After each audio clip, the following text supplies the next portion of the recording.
முருகன் தமிழ் கடவுள்னா அவங்க அப்பா சிவனும் தமிழ் கடவுளா தானே இருக்க முடியும்.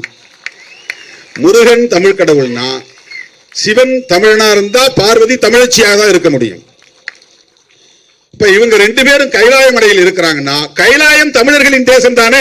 அப்ப ஒட்டுமொத்த இந்தியாவும் தமிழர்களின் தேசம் தானே. எங்கள் தமிழன் சிவபெருமான் கைலாயத்தில் குடியிருக்கிறான் என்றால் கைலாய மலையும் தமிழனுக்கு சொந்தம்.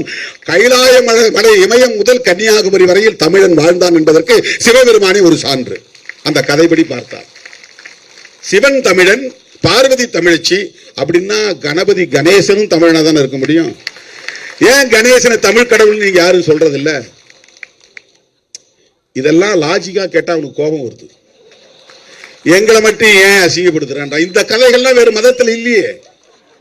இந்த மாதிரி புராண கதையாடல்கள் வேறு மதங்கள்ல இருந்தா சொல்லுங்க, நம்ம பேசுவோம். இந்த மாதிரி கதையாடல்கள் இல்லை.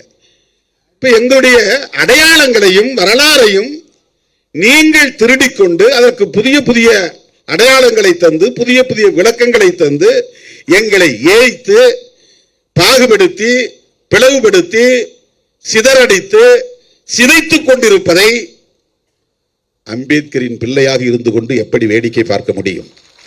பெரியாரின் பிள்ளையாக இருந்து கொண்டு எப்படி வேடிக்கை பார்க்க முடியும்?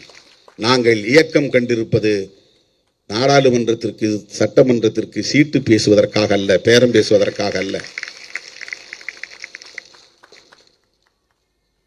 நான் திடீர்னு தேர்தல் பாதையை வேண்டான்னு சொன்னாலும் சொல்லிடுவேன் என்னைக்காக ஒரு நாள்.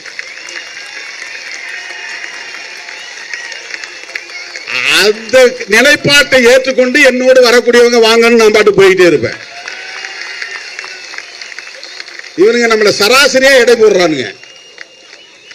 இந்த சீட்டுக்காக, இந்த நோட்டுக்காக, இந்த பிளாஸ்டிக் சேர், இவங்க புத்தி அவ்வளவுதான்.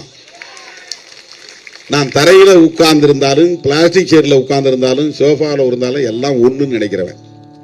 அது ஒரு பெரிய விஷயமே கிடையாது. சோஃபால உட்கார்ந்து இருந்தா தான் பெரிய கெத்து, தரையில உட்கார்ந்து இருந்தா சாதாரணம் அப்படிலாம் ஒன்றும் கிடையாது. ஏன்னா அவனுக்கு அப்படி ஒரு மதிப்பீடு வச்சிருக்கிறான். எனக்கு அந்த மதிப்பீடுகள் கிடையாது.